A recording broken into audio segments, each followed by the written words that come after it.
We are very excited because today we are joined by David Baker, the director, maybe the executive director of Missouri Assistive Technology. And he will set us straight, I'm sure. So, David, welcome to Accessible. All right. Well, it's a pleasure to be here. I have been a longtime fan of the Accessible podcast. And I do not have executive after before director. Yeah. I don't know why. I don't either. What is that? I don't even know. How do you get executive? What's the difference? I think it just, I don't know. Maybe it's pay scale. Fancier. I don't think it's on the state's list of occupations to have executive in front of director. Yeah, I don't get executive either, but I do get director. So nor do I. So yeah. Anyway, just in our own heads, are we? Sure. That's right. Yeah. Well, so David, thank you. I mean, I was just talking earlier about, I love listening to you talk. You get to go to a lot of conferences around the state that I am at. And so I'm excited to have you on and have you share a little bit about your story. So how did you come to be in the field of developmental disabilities and specifically assistive technology? I managed to find my way into the world of assistive technology and developmental disabilities by complete and total serendipity. I was in my early 20s and I had a path in mind. And I woke up one morning and decided I didn't want to be on that path. And I ended up in Austin, Texas, working for a United Cerebral Palsy affiliate, where one of the people that I supported was a gentleman by the name of Carlos, who at that point in time was in his 30s, maybe his early 40s. And he has cerebral palsy, and he had never had the opportunity to speak freely. And he was one of the first people, I believe in the United States, to be introduced to an augmentative communication device. And I just happened to be there when they introduced it to him. And so he went from it being a struggle for him to communicate and for people to understand what he wanted to within a matter of minutes, he was able to freely express his wants, his needs, his thoughts, to have the full range of communication that all of us often take for granted. And the rest is history. What is an augmented communication device for those that maybe have never seen anything like that? It is a form of assistive technology that sometimes is referred to as a speech generating device. So it's going to be used by folks who are non-vocal or have unintelligible speech. Okay. Yeah. So what was that like, that very first time, both for him and you getting to witness it? I can't imagine not having been able to fully express myself or share my thoughts and then boom. It was obviously life-changing for me because I was totally taken at that point in time by the power of technology to make things possible for people with disabilities, regardless of the disability. Yeah. And there was a prime example, and there are, literally millions of Carloses around the world who have not had the ability to just freely express their wants and their needs and their desires. And one of the things I thought was most amusing about Carlos getting his augmentative communication device was the fact that he had a lot to say. Yeah. And he was making up for about 30 or 40 years of conversations and opinions that he had not expressed. So it was a wonderful thing. And that continues to be what we see a lot of times with assistive technology, is all of a sudden it just opens an opportunity through the use of technology that enables a person with a disability to do something they might not otherwise be able to do. Yeah.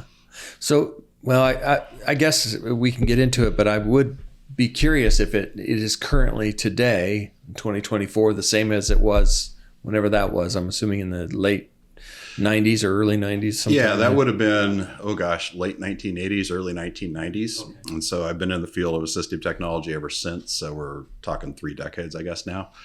And there aren't as many of the magic moments like that, but we do still continue to see these magic moments where somebody, a kid in school, for instance, all of a sudden gets a speech generating device like Carlos, and they're able to then participate fully with their peers, or a struggling reader is introduced to text to speech and the whole reading process becomes much easier for them because they hear it auditorily.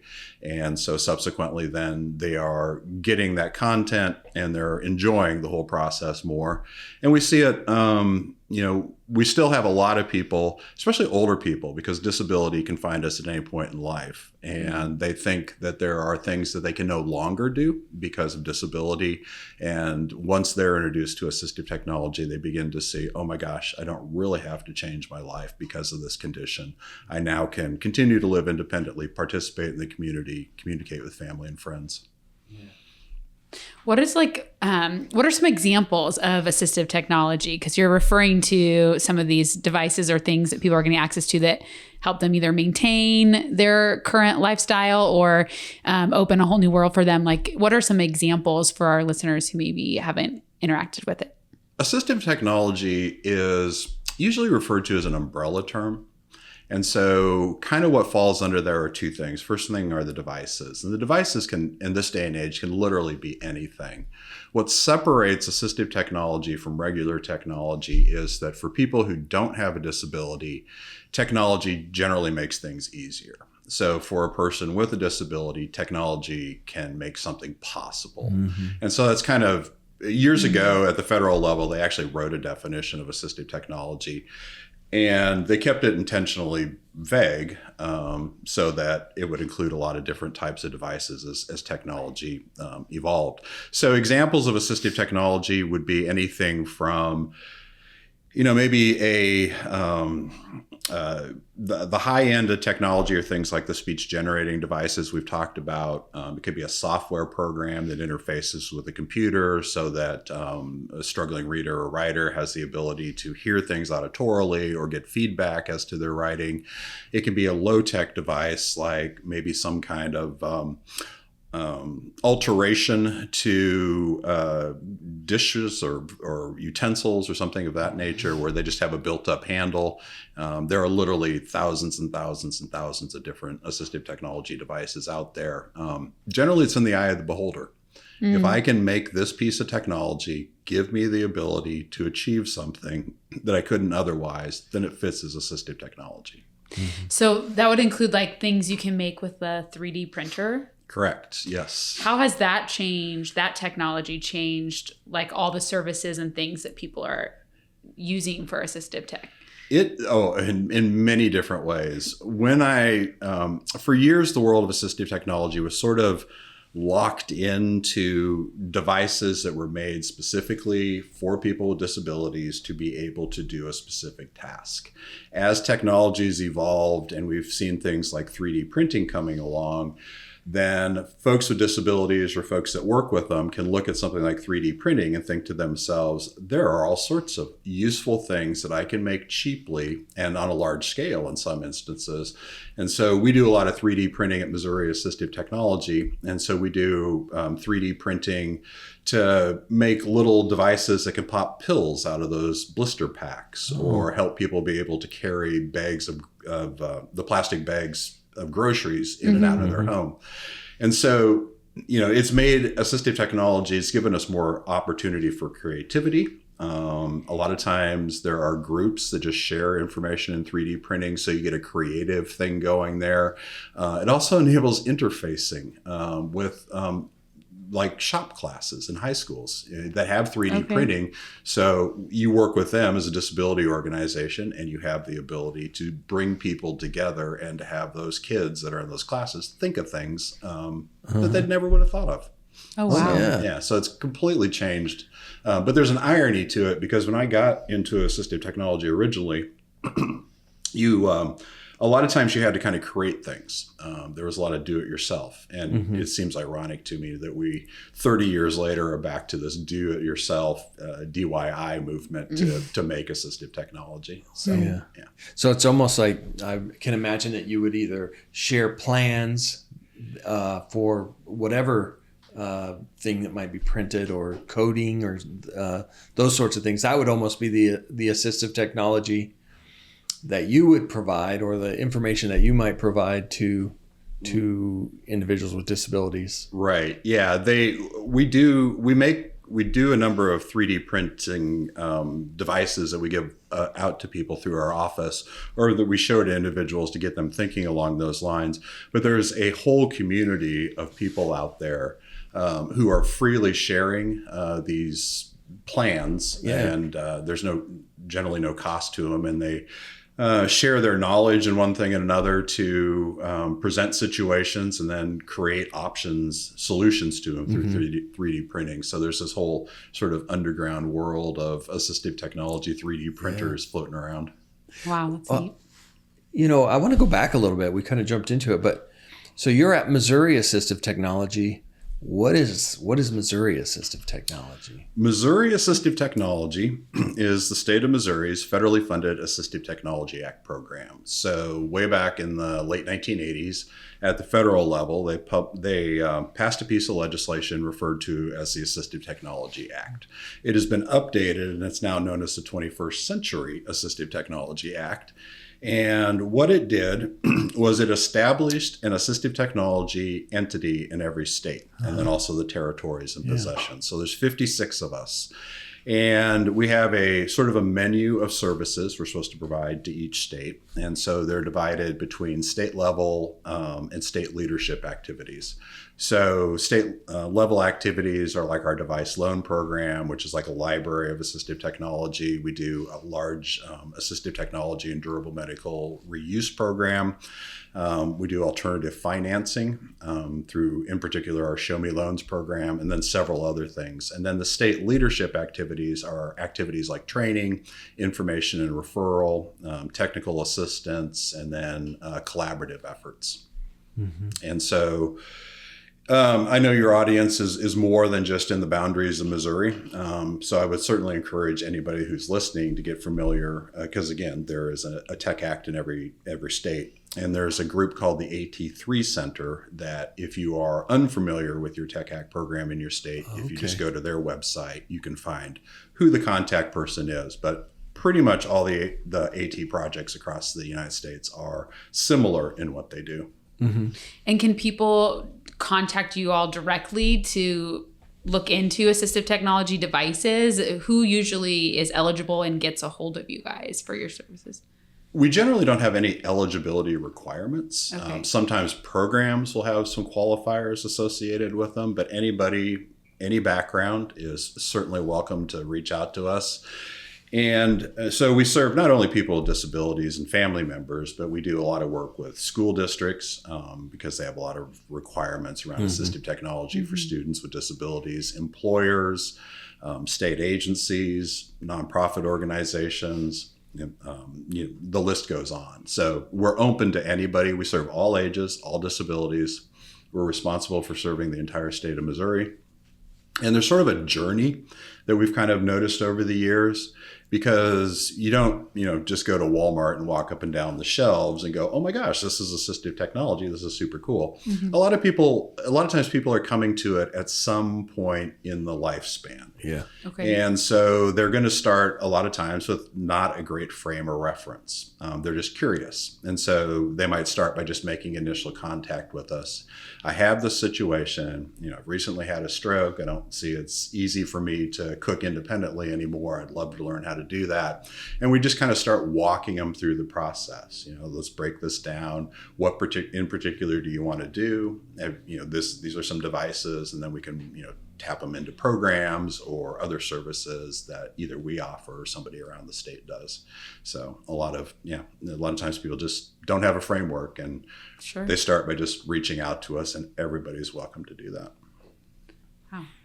I would bet that, you have an understanding of how to make things work, a better understanding of how to make things work or how to do something than just about anybody in the state. Like I can imagine that I would benefit from calling you and saying, hey, I don't know how to, X, whatever it may be. Right. Yes. Well, I don't know if I'd go that far. I feel for a couple of reasons. First one is, the world of assistive technology is constantly evolving. And so sometimes I'll be a little chagrined because I realize there's a product out there that has been out there for like 2 years that I had no idea was out there. So it's a humbling field in some respects. But I also feel super blessed by my staff. So cumulatively, we managed to stay on top of a lot of things that are happening out there. And so, yeah, it's, I often think, though, in the world of assistive technology, that it shouldn't be limited to organizations like us, Missouri Assistive Technology, to sort of be the knowledge source. If you work at all in the world of disability, or you have a family member with a disability, or you have a disability yourself, this is the type of thing that we all need to have in our toolbox. And so that's just kind of something I've been thinking about a lot over the last few years. Yeah. So you, I guess I had always thought that assistive MOAT in particular was primarily focused on, or maybe only focused on, students in, secondary or elementary education. And I hadn't put it together that, you probably are working with people who are aging as well. Can you talk about that part of your work? That is not an uncommon perception. Yeah. And it's kind of, unfortunately, the way that the ball bounces sometimes. We work a lot with school districts around the state of Missouri. And one of the reasons that we work more with them than other groups, or we have that appearance of working more with them than other groups, is because school districts, public schools in particular, are one of the few entities that has a very clear roadmap about where assistive technology fits within the services that are provided. And so over the years, we've tried to make as many inroads. I mean, again, our charge is all disabilities, all ages. So over the years, we've tried to connect assistive technology to the aging population, to people who are in employment and community living, because it fits within all those categories of things that we do. It's just kind of driven a little bit more by what happens in schools than other types of organizations and agencies. So, but we work with all of them. I know from some of the work that you do with UMKC and from reading your guys' annual report that you guys have been involved with some of the state conversations around the governor's master plan on aging. So from a systems perspective, what are some of the things you guys are contributing that conversation on what that master plan should consider in terms of assistive tech? There are, and this cuts across a lot of different organizations that are out there serving folks with disabilities.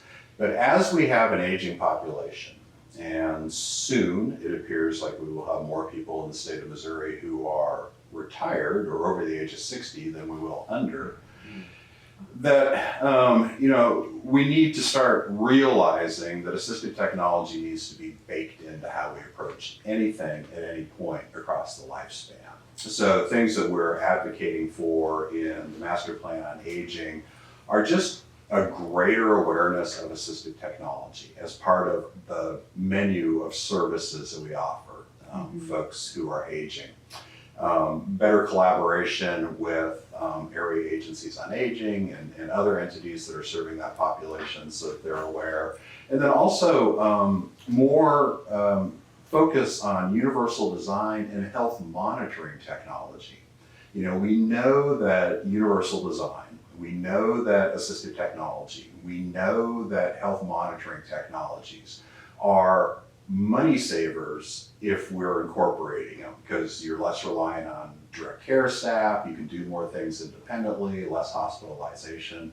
So health monitoring technology, assistive technology, and universal design are three things that we're really hoping make their way into the final plan.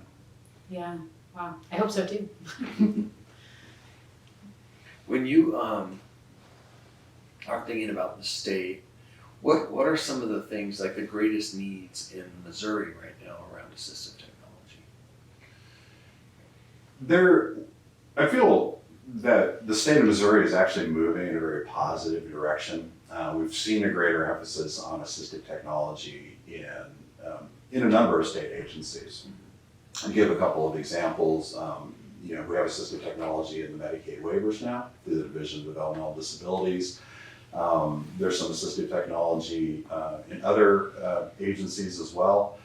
But it needs to, we need to broaden out and make sure that we are including it everywhere that it needs to be included, or that there's some focus. And of course, there's, obviously funding needs, but I think education of people that are working with seniors, with folks with disabilities about assistive technology, and having sort of be standardized across state government would be really good. But overall, I mean, the state's really working to increase sort of the focus, and we've seen some really great things over the last few years.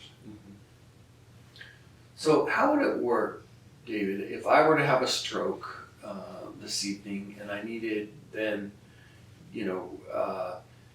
whatever sorts of AT that I would need as a result of that stroke, do I call you and you bring someone from your staff brings me a device, or what is the process like? Every process is going to be different. I would hope that the first thing you do, if you have a stroke tonight, God forbid, is make sure that you've gone to the doctor before you call this for assistive technology. Though I would be honored. David, you'll be his first call. Dr. Schmucker. It's a couple of different, it begins by simply reaching out to us. So it could be a telephone call. It doesn't have to be from you. It could be from a caregiver, a family member, maybe spending some time on our website, kind of, just like, I've heard of assistive technology. Let me kind of make myself a little bit more knowledgeable. And then, it could evolve from there. So there may be some things that you could just, that are right there under your nose that you weren't aware of that could make life easier for you. We kind of talk through some of those. Maybe we would set up if you're close to us, maybe we'd come visit and talk to you a little bit. Or we could set up a Zoom appointment or something of that, and then we kind of, maybe there's a program that you need to be aware of that can help purchase this. If you are trying to see what the depth and breadth of things are, you could go to one of our demonstration centers around the state of Missouri, and somebody would walk you through sort of the, these are devices, and compare and contrast them, and again, provide you with resources. In certain situations, we could maybe hook you up with our device loan program so you can try some devices in your natural environment. So again, every case is a little bit different, but we try to have sort of a wide collection of ways that we can meet needs depending on the person's situation and location and where they need to go on the AT journey. Yeah. So we're sitting here on UMKC's campus. What about a UMKC student? Like, what types of things are you helping college students with, and how would they have to do anything different? No, there wouldn't. Yeah, their entry point would be the same as anybody else's. But my hunch is that you have students walking around here on the campus at UMKC who have tapped into our, oops, no pun intended there, who have accessed our telecommunications access program for internet. So these might be students who have vision impairments or mobility impairments who can't use a traditional computer. Right. And they may be getting some devices, some adaptations to the keyboard or the mouse or output like text-to-speech again or screen reading through our Tap for Internet program. Some of these students that are walking around on the campus may have gotten great assistive technology exposure while they were students in their high school through our loan program, and we may be loaning some devices to some students that are walking around campus so they can identify what's best for them. They may have reached out to us to learn about our financial, our Show Me Loans, our financial loan program. So just three things that I feel pretty confident. You got multiple students on this campus that have probably tapped into at some point or another. What is the financial loan program? Is that a loan to then get assistive technology that you might need? Yeah, a number of years ago, and again, all states will have something similar to this, or every state has something similar to this. So we call it Show Me Loans. And it is designed as a financial loan program, so it's not always the best match for every situation. But there are oftentimes things that people need tomorrow need today to be able to do something tomorrow. So hearing aids, a home modification, an adapted vehicle, so they can take a loan out from us And all the decisions on the loans are made by a committee of individuals with disabilities. So they're very understanding of the situations that individuals with disabilities and families find themselves in. And the interest rate is between 2 and 4%, and we will work within a fixed budget to stretch out the repayment term. But we see a lot of adapted vehicles and hearing aids and home modifications and similar types of things that there aren't a lot of funding sources being the targets or what people are purchasing through the Show Me Loans program. And just one of the things I always like to say about the Show Me Loans program is they take some pretty big risks on people, and you're very trusting of people when you loan them money. You hope they pay them. You always hope that they pay you back. But it's one of those programs that makes you feel good about humanity because we have very few problems. I think people are just grateful for the opportunity to be able to get that item and in a reasonable way. Because quite honestly, if you went down to some big bank on the corner and you said, I want to take a loan for hearing aids, or I need to buy a new computer and I need to have screen magnification software on it, they'll probably show you the door because it's too much not, of a risk. they would see it as a risk, not something they're comfortable, something they don't have familiarity with. So it fills in a gap for a lot of folks around the state of Missouri. Wow, and I just imagine the things that you guys are making those loans for all help people with their economic mobility, right? Or it's to get to they need the car modification to get to their job, or they need their hearing aid to do their job. And so all of those things impact employment and access to funds. Yeah, it's not uncommon for us to be asked about a Show Me loan for economic stability. You know, in order for me to maintain my job, I need to get a new pair of hearing aids, or I need my vehicle adapted because my condition has changed and I can't drive myself independently anymore unless I get these modifications. So the other thing that's really good about Show Me Loans is it is also a way for folks with disabilities to build credit history. We often see folks that don't have much of a credit history, or maybe it's been dinged along the way, and if they continue to pay in a timely manner and pay off that loan, then their credit scores go up. And we all, I think, know that a lot of times folks with disabilities kind of struggle with the credit rating, and it can be a hindrance if one doesn't have a strong credit rating. Wow, what an important program. It's making the wheels spin. Like, who's doing research on these programs across the country, just to see, I think of how many stories of homelessness or things like that start with a major life event that then drastically impacts individuals, chances of economic stability, like you're saying, and then things go from there. And just that this could be such a life reserve for individuals and families to then be able to maintain their housing and meet all their needs. And so it's very cool. And that it's people are paying it back, that people aren't faulting on those loans. It's powerful. Yeah, that is powerful. I mean, that again, I think that just shows the appreciation that there is a program that believes in me, despite maybe a ding on my credit, or it being something that isn't normally something that gets funded. And then the fact that the interest rate is kept between 2 and 4%. It's obviously not a money maker for us. We don't want it to be a money maker. We just want it to be something that people feel comfortable taking that loan to make something happen. And I can think of a couple of instances where, this is sort of the first reaching out to an agency that some folks have ever done in their lives, and they were slightly uncomfortable doing it, but they felt comfortable because it was a stretch. They tried to do stuff as long as they could, or put the money together, and then just reached a point in life where it was necessary for them to do something like take a loan. So and so real back to your research question real quick. I often think we and other Tech Act programs are a wealth of information that could be great research projects about the state of disability in America, because of just kind of what we do and the folks we work with and the backgrounds of the folks. So, All right. Yeah, to be continued, like future research projects and opportunities, because it's exciting. Yeah. Well, I was thinking, and I don't know if this qualifies, but I have had several friends who have power wheelchairs that are, obviously very expensive and oftentimes cost prohibitive. And would those also be included as an item that someone could get a loan?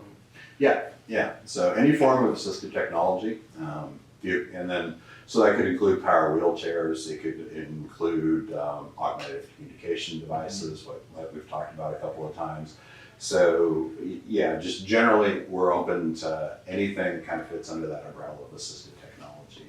So, but if I can segue from that power wheelchair, and I imagine that your listeners, and then maybe even yourselves, we all know somebody that has an old wheelchair or an old bath bench or something of that nature, or needs a wheelchair or needs a bath bench or some other kind of durable medical equipment. So we have a very large reutilization program.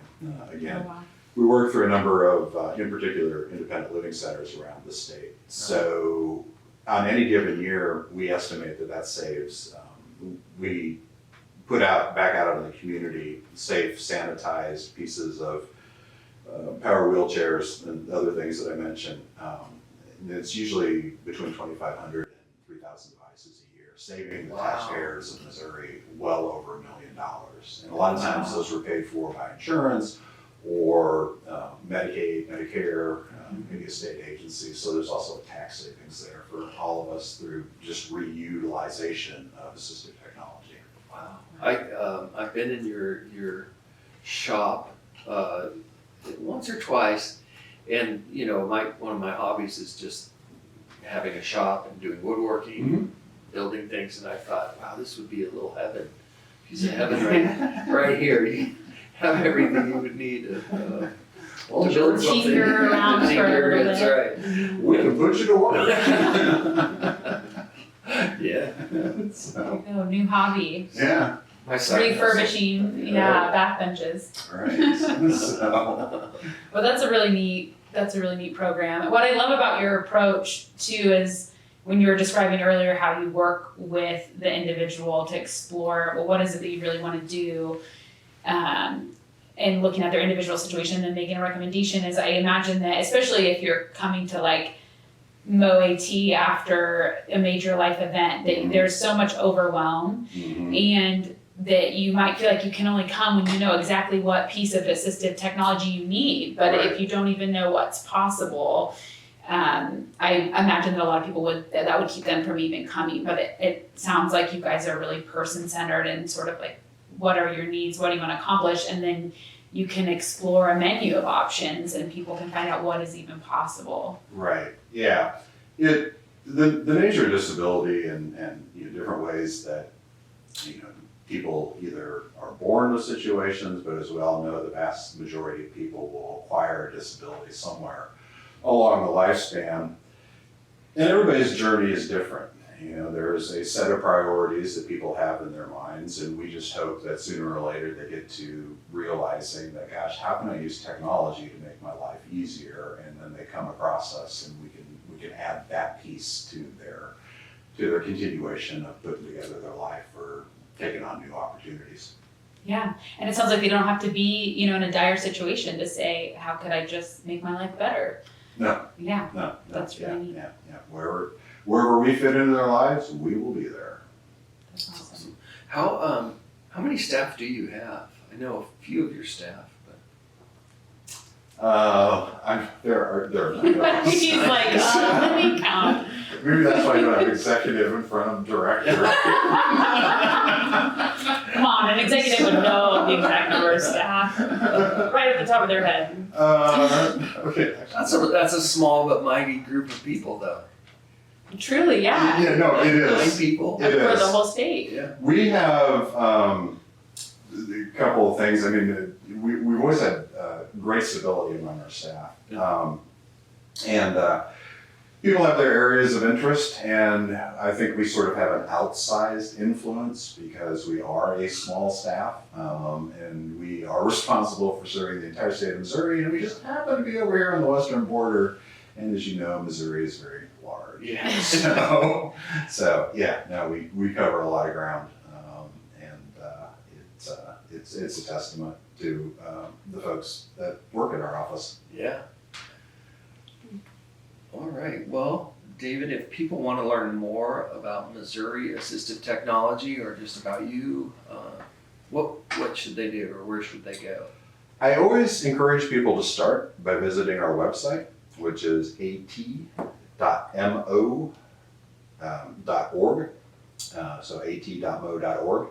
And it's just a nice primer of the services that we offer, and so people can kind of at their leisure scroll through it and see what maybe matches up with them depending on where they are in their journey.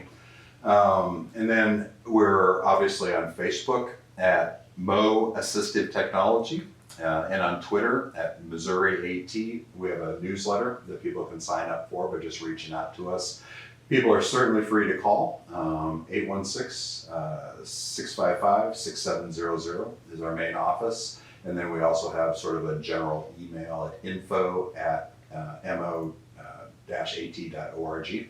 And that's how a lot of the info email is how a lot of folks kind of begin the entry. They're just like, hey, this is my situation. Is there something you all can do? And so we'll get back to them as quick as we can. All right. Well, thank you so much. Really appreciate your time and all the great work you're doing. All right. My pleasure.